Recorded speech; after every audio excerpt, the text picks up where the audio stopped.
عرض ادب و احترام اما سلامات هستم. اما پارت دوم حسابداری پیمانکاری، در پارت قبلی خدمتتون یک سری از مطالب ابتدایی حسابداری پیمانکاری و پروژه رو توضیح دادم.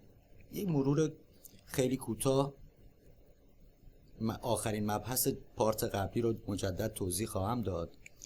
گفتیم جهت امضای قرارداد پروژه پیمانکار موظف ضمانتنامه حسن انجام تعهدات به میزان 5% مبلغ پیمان و سپرده نقدی به میزان 10% ضمانتنامه که گفتیم پس از کسر سپرده از ضمانتنامه 120% وثیقه بانکی که اصولاً سفته ارائه میشه به عنوان وثیقه بانکی ارائه بکنه که بانک هم بابت صدور این ضمانتنامه مبلغی رو به عنوان کارمزد دریافت میکنه.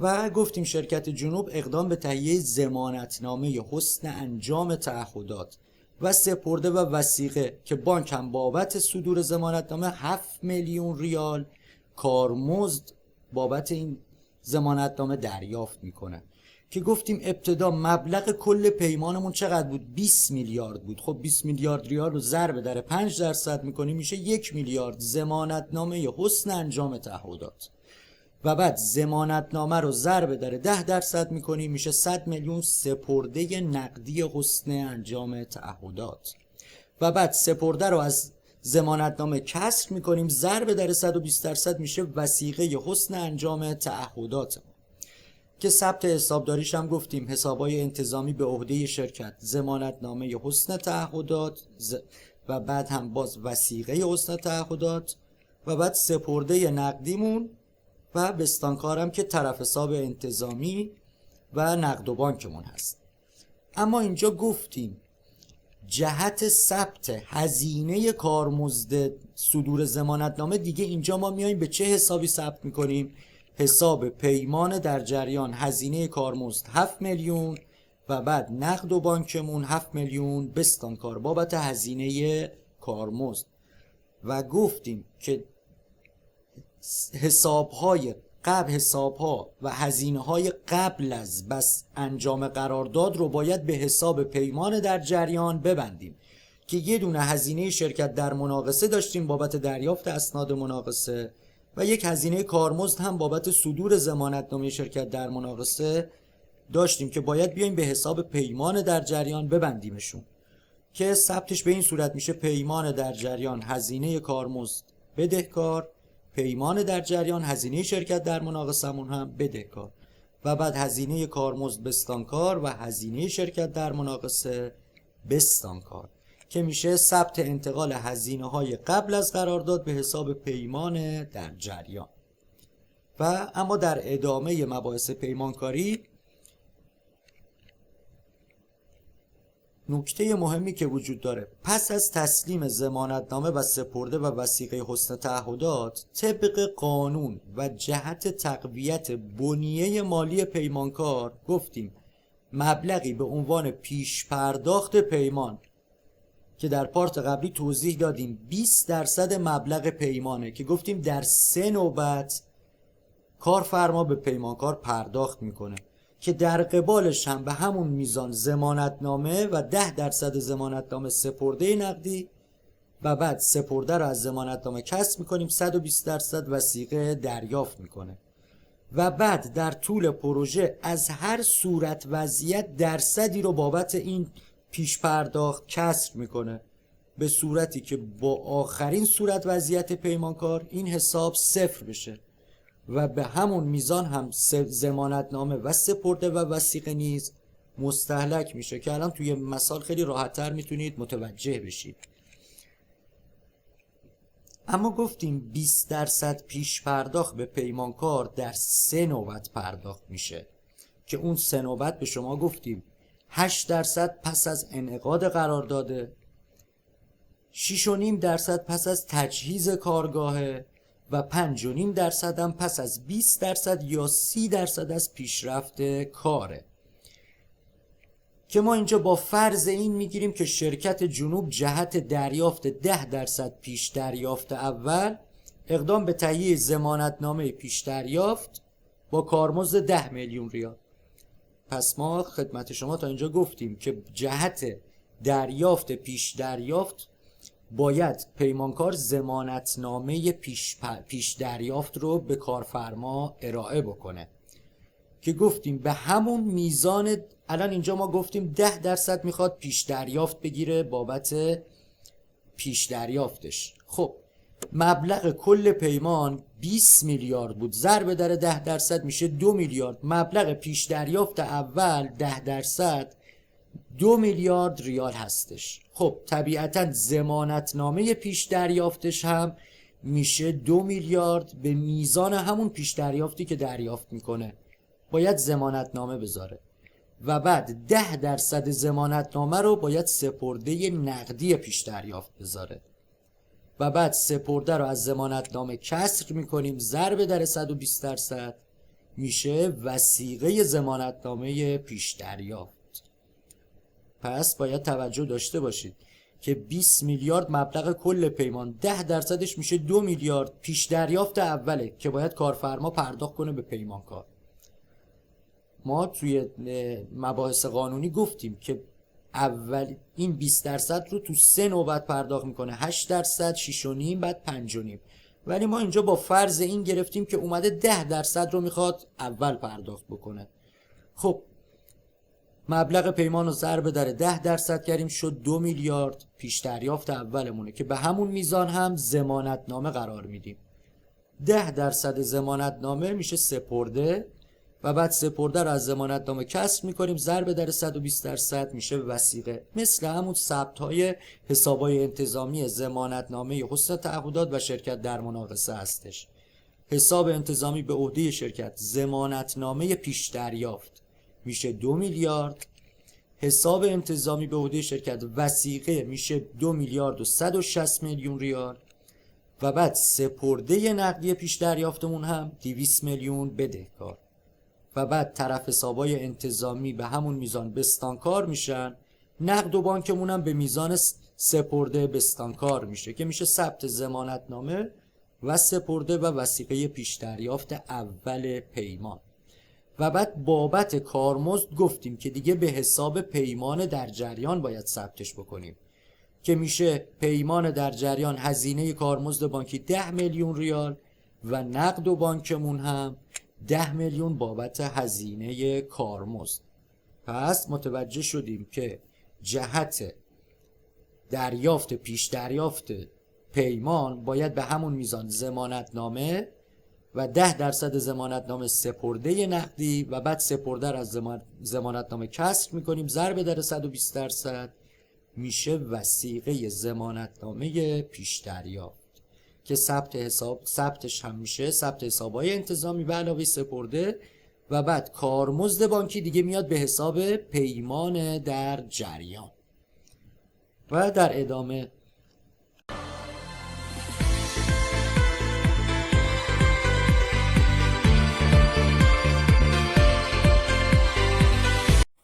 و پس از ضمانتنامه و سپرده و وثیقه پیش دریافت اول باید ثبت شناسایی پیش دریافت رو حتما ثبت کنیم. اینجا گفته شده شهرداری تهران پس از دریافت ضمانتنامه پیش پرداخت، چون برای کارفرما میشه پیش پرداخت ولی برای پیمانکار میشه پیش دریافت، پس از دریافت ضمانتنامه از شرکت جنوب پیش پرداخت اول را به حساب پیمانکار واریز می نماید. خب ما باید ابتدا ثبت شناسایی پیش دریافت رو انجام بدیم. به چه صورت؟ میایم اول میگیم بدهکاران شهرداری تهران یا همون حسابهای دریافتنیمون به مبلغ پیش دریافت که 2 میلیون ریال هستش بدهکار میکنیم، پیش دریافت پیمان رو 2 میلیارد بستانکار میکنیم که میشه ثبت شناسایی پیش دریافت پیمان. پس باید توجه داشته باشید اول باید شناسایی پیش دریافت رو انجام بدیم. بدهکاران شهرداری تهران اینجا 2 میلیارد ریال بدهکار میشه و پیش دریافت پیمانمون 2 میلیارد ریال بستانکار میشه که بابت شناسایی پیش دریافت اول پیمان هست و بعد میایم ثبت دریافتش رو انجام میدیم. به چه صورت؟ نقد و بانکمون طبیعتا 2 میلیارد بدهکار میشه، بدهکاران شهرداری تهران یا طرف حسابمون یا همون حسابهای دریافتنیمون 2 میلیارد بستانکار میشه که این میشه ثبت دریافت پیش دریافت اول پیمانمون. پس متوجه شدیم که اول ثبت شناسایی پیش دریافت رو میزنیم و بعد ثبت دریافتش رو انجام میدیم و دیگه از اینجا به بعد پروژه ما استارت میخوره، یعنی عملیات اجرایی پیمان شروع میشه که اینجا گفته شده خرید 200 میلیون ریال مواد و مصالح به صورت نسیه با ارزش افزوده و ارسال آن به انبار پروژه. خب اینجا گفته شده ما مواد و مصالح خریداری کردیم و بعد ارسال کردیم به انبار پروژه، یعنی ارسال کردیم برای پروژهمون. خب ما باید بیایم اول ثبت خرید رو بزنیم حتما که میشه موجودی مواد و کالامون 200 میلیون ریال بدهکار با ارزش افزوده هستش. با ارزش افزوده طبق بخشنامه سازمان امور مالیاتی ارزش افزوده در سال 1403 10% هست که میشه سایر حسابهای دریافتنی ارزش افزوده خریدمون 20 میلیون ریال بدهکار و بستانکاران فروشنده یا طرف حسابمون 220 میلیون بستانکار که میشه ثبت خرید مواد و مصالحمون هست و بعد گفته شده ارسال آن به انبار پروژه.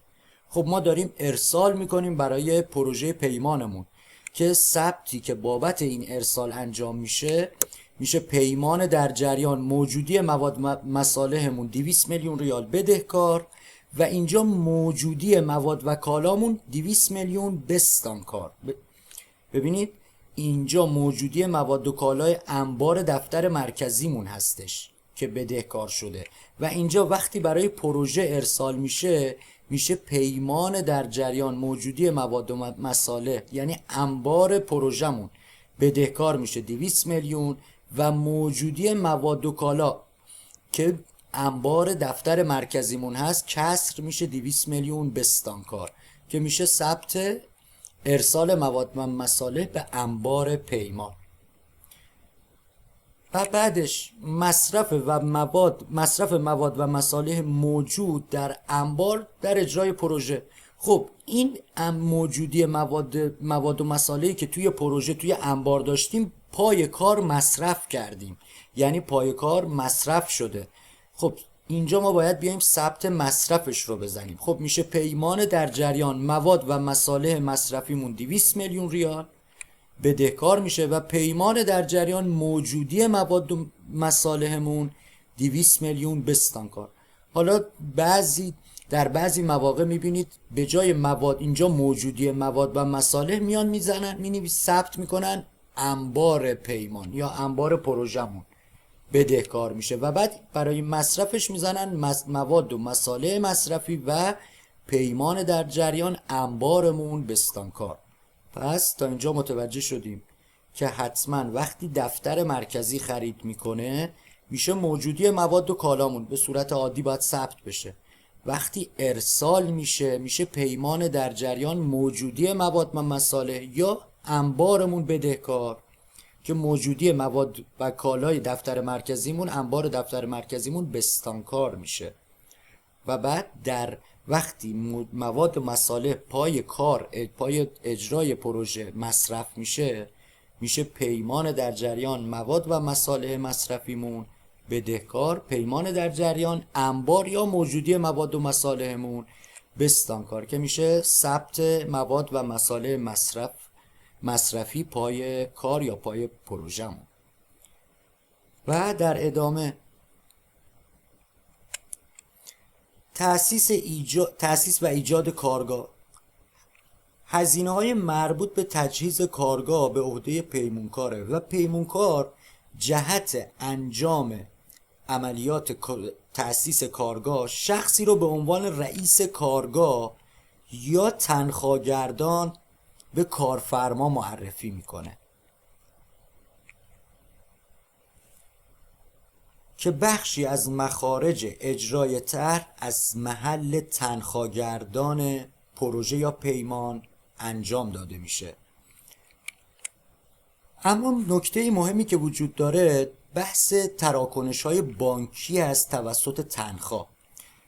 هیئت مدیره باید یک صورت جلسه تهیه بکنه و با مهر شرکت به سازمان امور مالیاتی ارسال بکنه که توضیح داده باشه که که تنخواه‌گردان ما با اجازه شرکت مجوز انجام تمامی مخارج کارگاه رو به عهده میگیره.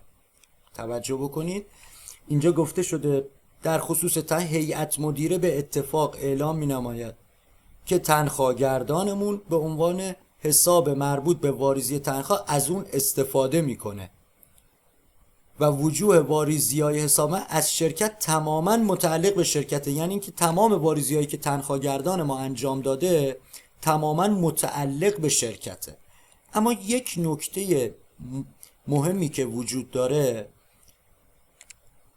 اینه که طبق تبصره 3 ماده 147 میگه پذیرش هزینه‌های پرداختی قابل قبول مالیاتی موضوع این قانون میگه مبالغی که بیشتر از 50 میلیون ریال باشه باید از طریق سامانه بانکی انجام بشه. مبالغ، پس توجه باید داشته باشید که مبالغی که بالای 50 میلیون ریال هست باید از طریق سامانه بانکی انجام بشه، وگرنه تنخواه‌گردان بره انجام بده یه فاکتور بیاره مورد قبول نیست که و باید از طریق سامانه بانکی حتما این مبالغ پرداخت شده باشه. و طبق این بخشنامه هم که اینجا در تاریخ 4/10/96 صادر شده گفته شده بالای 50 میلیون ریال باید از طریق سیستم بانکی مودی یا پیمانکار یا شرکت انجام شده باشه و اگر انجام نشده باشه از نظر مالیاتی قابل قبول نیست.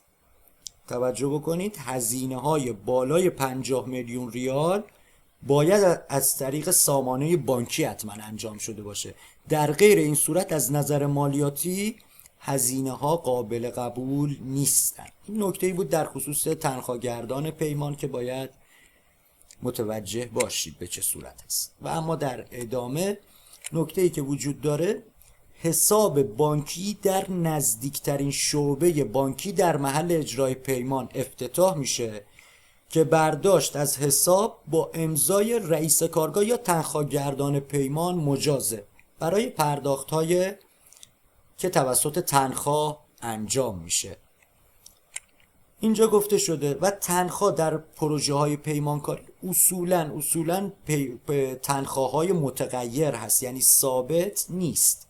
واریز 200 میلیون ریال به حساب تنخواه‌گردان پیمان آقای سعادتی که میدونید تنخواه‌گردان پیمان آقای سعادتی کارمند ما میشه 200 میلیون ریال بدهکار و نقد و بانک ما 200 میلیون ریال بستانکار که بابت واریز به حساب تنخواه‌گردان پیمانمون هست. و اینجا گفته شده ارائه رسید هزینه‌های انجام شده توسط تنخواه‌گردان پیمان شامل هزینه تعمیرات 30 میلیون و هزینه پذیرایی 20 میلیون که رسیدش رو ارائه میکنه به حسابداری شرکت. خب ثبت حسابداری شرکت به چه صورت هست؟ به این صورت که میشه پیمان در جریان هزینه تعمیرات ما 30 میلیون بدهکار، پیمان در جریان هزینه پذیرایی 20 میلیون بدهکار و تنخواه‌گردان پیمان آقای سعادتی 50 میلیون بستانکار که این میشه ثبت انجام هزینه‌های پیمان توسط تنخواه‌گردان پیمان. پس تا اینجا متوجه شدیم که ثبت شناسایی پیش دریافت و ثبت دریافت پیش دریافت و ثبت مربوط به خرید مواد و مصالح و ارسال به پروژه و مصرف با اجرای کار به چه صورت است و موارد مرتبط با تنخواه‌گردان پیمانمون به چه صورت است. پس توجه داشته باشید مبالغ بالای 50 میلیون ریال باید از طریق سیستم بانکی سامانه بانکی انجام بشه، وگرنه از نظر سازمان امور مالیاتی هزینه قابل قبول تلقی نمیشه. و در ادامه حسابداری پیمانکاری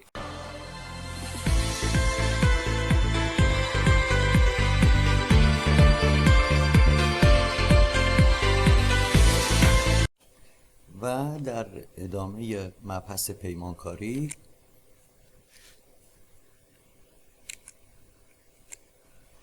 پرداخت هزینه بیمه تمام خطر کارگاه به مبلغ 400 میلیون ریال. بیمه تمام خطر کارگاه یکی از نوع بیمه‌های لازم در پیمانهای عمرانی اجراییه که دارای ریسک بالایی هستند. به خاطر همین پیمانکاران میان پروژه یا پیمان و کارگاه رو بیمه تمام خطر میکنن که در این صورت ثبتش مجدد پیمان در جریان هزینه بیمه تمام خطر 400 میلیون بدهکار میشه و نقد و بانک، حالا یا تنخواهمون و یا صندوقمون هیچ فرقی نمیکنه، نقد و بانکمون 400 میلیون بستانکار میشه. و بعد در ادامه گفته شده پرداخت هزینه کرایه ماشینالات حفاری به ارزش 300 میلیون ریال که مجدد میشه پیمان در جریان هزینه کرایه ماشینالات 300 میلیون بدهکار و نقد و بانک یا تنخواه پیمانمون 300 میلیون بستانکار. و مجدد گفته شده خرید مواد و مصالح به مبلغ 200 میلیون ریال با ارزش افزوده در ازای پرداخت یک فقره چک و ارسال و مصرف تمام در پروژه. خب ما اینجا مواد و مصالح خریداری کردیم، همه رو ارسال کردیم پروژه و در پروژه هم مصرف کردیم. خب در ثبت قبلی خدمت شما توضیح دادم موجودی مواد و کالا بدهکار میشه 200 میلیون، سایر حسابهای دریافتنی ارزش افزوده خریدمون 20 میلیون بدهکار میشه و ما چک پرداخت کردیم، اسناد پرداختنیمون 220 میلیون بستانکار و اینجا ارسال شده و همش مصرف شده. خب ما میتونیم مستقیم ثبت بزنیم پیمان در جریان مواد و مصالح مصرفیمون بدهکار 200 میلیون و موجودی مواد و کالا 200 میلیون بستانکار. اینجا دیگه جهت ورود به انبار ما ثبت نزدیم، اومدیم مستقیم ثبت مصرف مواد رو توی پروژه انجام دادیم که میشه پیمان در جریان مواد و مصالح مصرفیمون 200 میلیون بدهکار، موجودی مواد و کالامون انبار دفتر مرکزیمون منظور 200 میلیون بستانکار هست. و اینجا نکته بسیار مهم در مورد شناسایی هزینه حقوق پروژه های پیمانکاری هستش. اینجا گفته شده شناسایی حقوق کارکنان پروژه 300 میلیون و بیمه سهم کارفرما و بیکاری 69 میلیون هستش و بیمه سهم کارگر 21 و مالیات حقوق 10 میلیون ریال. خب ثبت شناسایی حقوق، اینجا یه نکته‌ای وجود داره. اینجا باید توجه داشته باشید طبق مصوبات در پیمانهای عمرانی، طبق مصوبه 129 143 تامین اجتماعی در دفاتر پیمانکار هزینه بیمه سهم کارفرما و بیمه پرداختنی ثبت نمیشه در پیمانهای عمرانی طبق مصوبه 129 و 143. چرا؟ چون پیمانکار فقط لیست حقوق و بیمه کارکنان پروژه رو ارسال میکنه به تامین اجتماعی و بابتشون هیچ پرداختی انجام نمیده و کارفرما از هر صورت وضعیت 5% بابت سپرده ودیعه بیمه نزد خودش نگه میداره و در پایان پیمان، زمانی که پیمان تمام میشه، حق بیمه رو به صورت مکتوب تامین اجتماعی پرداخت میکنه که در ادامه متوجه میشیم میزان درصد پروژه های بیمه پروژه های پیمانهای اجرایی عمرانی به چه صورت هست. پس اینجا باید توجه داشته باشید در دفاتر پیمانکار بیمه سهم کارفرما و بیمه پرداختنی اصلا ثبت نمیشه. یعنی ثبت شناسایی حقوقمون به چه صورته؟ توجه بکنید اینجا هم گفته شده کارفرما از هر صورت وضعیت 5% بابت سپرده ودیعه بیمه از پیمانکار نزد خودش نگه میداره. و نکته خیلی مهمی که وجود داره، پیمانکار حق نداره هیچ یک از کارکنان دفتر مرکزی رو وارد لیست بیمه کارکنان پیمان بکنه. یعنی فقط کارکنانی که مستقیما در پروژه مشغول به کار هستن باید تو لیست بیمه رد بشه. و ثبت شناسایی حقوقش میشه پیمان در جریان هزینه حقوق و دستمزدمون 300 میلیون ریال بدهکار. سایر حسابهای پرداختنی، مالیات پرداختنی حقوق 10 میلیون بستانکار و حقوق پرداختنی کارکنانمون 290 میلیون بستانکار. پس این تا اینجا ما متوجه شدیم که گفته شد ثبت سند هزینه حقوق پیمان عمرانی. پس این نکته رو باید در نظر داشته باشید که در پیمانهای عمرانی طبق مصوبات 129 و 149 تامین اجتماعی در دفاتر پیمانکار بیمه سهم کارفرما و بیمه پرداختنی اصلا ثبت نمیشه و اما حق بیمه در پیمانهای عمرانی اجرایی، توجه بکنید، حق بیمه در پیمانهای عمرانی اجرایی جمعاً 6.6% درصد ناخالص کارکرد هستش که از این 6.6% ناخالص کارکرد 5% سهم کارفرما هستش و 1.6% سهم پیمانکار. ولی کارفرما از هر صورت وضعیت 5% بابت سپرده ودیعه بیمه از پیمانکار کسر میکنه، پیش خودش نگه میداره تا پایان پروژه که مفاسا حساب ارائه میشه و بعد و بعد آزاد میکنه این 5% سپرده بیمه رو. پس شد حق بیمه در پیمانهای عمرانی اجرایی جمعاً 6.6% ناخالص کارکرد هستش به صورت مقطوع که 5% سهم کارفرماه و 1.6% سهم پیمانکار. و اما در پارت اول گفتیم که پیمانهای عمرانی یا اجرایی هستند و یا مشاوره‌ای و اما حق بیمه در پیمانهای عمرانی مشاوره‌ای چند درصده؟ جمعاً 15.6% ناخالص کارکرد هستش که از این 15.6% ناخالص کارکرد 12% سهم کارفرما و 3.6% سهم پیمانکار هستش. پس تا اینجا مجدد متوجه شدیم که حق بیمه در پیمانهای عمرانی مشاوره‌ای جمعاً 15.6% ناخالص کارکرد هستش که 12% سهم کارفرماه و 3.6% سهم پیمانکاره و حق بیمه در پیمانهای عمرانی اجرایی هم 6.6% که 5% سهم کارفرما و 1.6% سهم پیمانکاره. پس توجه داشته باشید که در پیمانهای عمرانی ما هزینه بیمه سهم کارفرما و بیمه پرداختنی رو اصلا ثبت نمی کنیم. و در ادامه اینجا گفته شده شناسایی هزینه حقوق کارکنان اداری به مبلغ 250 میلیون و بیمه سهم کارفرما 57 میلیون و 500 و بیمه سهم کارگر 17 میلیون و 500 و فرض مالیات حقوق 10 میلیون.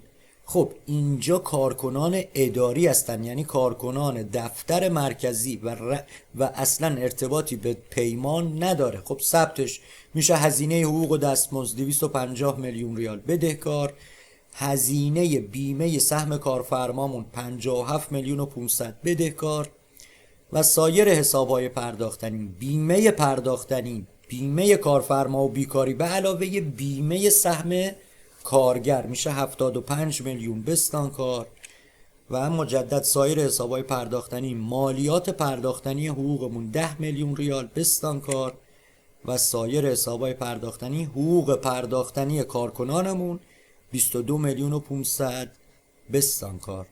پس متوجه شدیم که هزینه حقوق کارکنان دفتر مرکزی یا کارکنان اداریمون هیچ ربطی به پروژه و پیمان ما نداره و شناساییش به صورت مجزا انجام میشه بابت شناسایی هزینه حقوق کارکنان اداری و دفتر مرکزی. نکته مهمی که وجود داره توجه داشته باشید که پیمانکار فقط لیست حقوق و بیمه کارکنان رو تهیه میکنه و به تامین اجتماعی ارسال میکنه و در قبالش هیچ چیزی پرداخت نمیکنه. و پیمانکار مجاز نیست هیچ کدوم از کارکنان اداری رو وارد لیست بیمه کارکنان پیمان بکنه. این نکته بسیار مهمی است که باید مد نظر داشته باشید.